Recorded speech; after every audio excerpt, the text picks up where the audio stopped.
I'm going to talk about certain methods now. First of all, I will be talking about GTM or Grammar Translation Method. وہ کیا ہوتا ہے؟ Grammar translation method میں ہم access کرتے ہیں target language کو through our native language.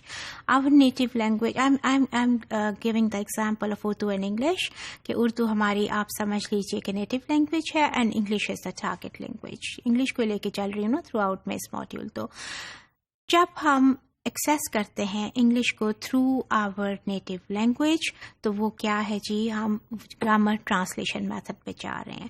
And the basic technique of this method is to translate target language into native language or native language into target language.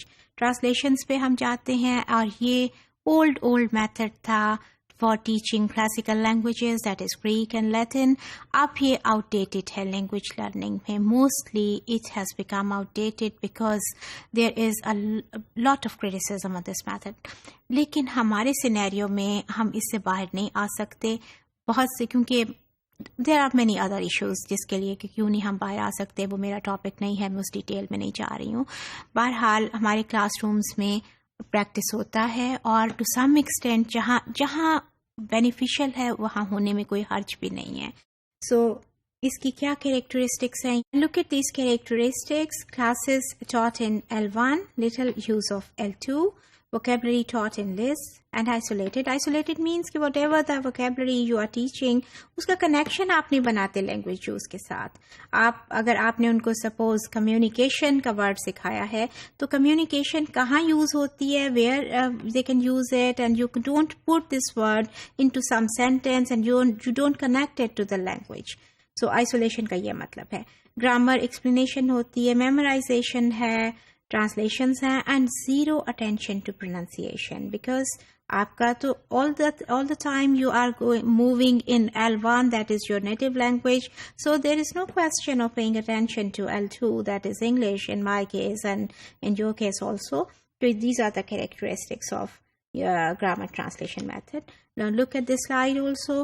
یہ بھی آپ دیکھیں، یہی آپ اچھا اب آپ کو لگ رہا ہے نا کہ آپ کی گرامر کی بک سے کوئی پیج اٹھایا ہوا ہے. اپنی گرامر کی بکس میں دیکھیں specially the exercises related to tenses. تو ٹینسز اسی طرح سکھاتے ہیں. لوگ کیا سوچتے ہیں اس پر؟ آپ کیا بہت دھیان دیتے ہیں؟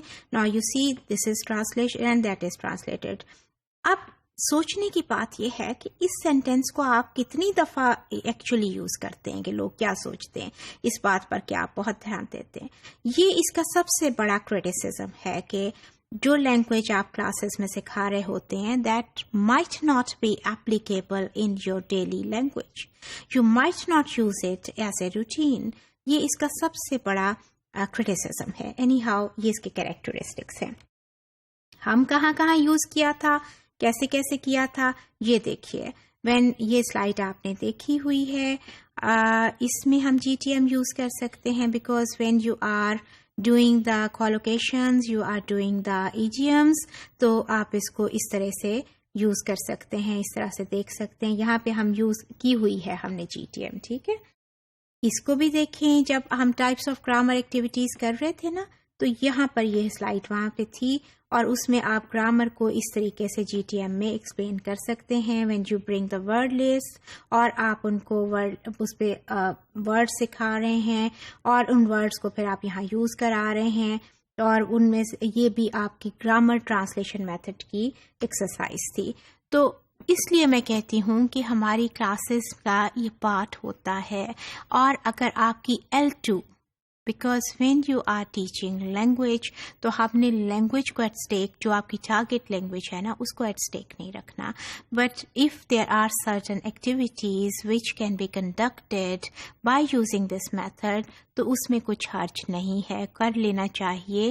اگر آپ کی ٹارگیٹ لینگویج بہت زیادہ نہیں ہوتی ہے، خراب نہیں ہوتی ہے، but not all the time, کیونکہ آپ نے دیکھا کہ ایکچوئل لینگویج L2 یوز تو اس میں ہے ہی نہیں ہے نا، تو اس لیے اس کو ذرا کم یوز کرنا چاہیے. بٹ جہاں یہ ایکٹیویٹیز میں جہاں کوئی تھوڑا بہت یوز ہوتا ہے تو we do, and there is no harm in using this method.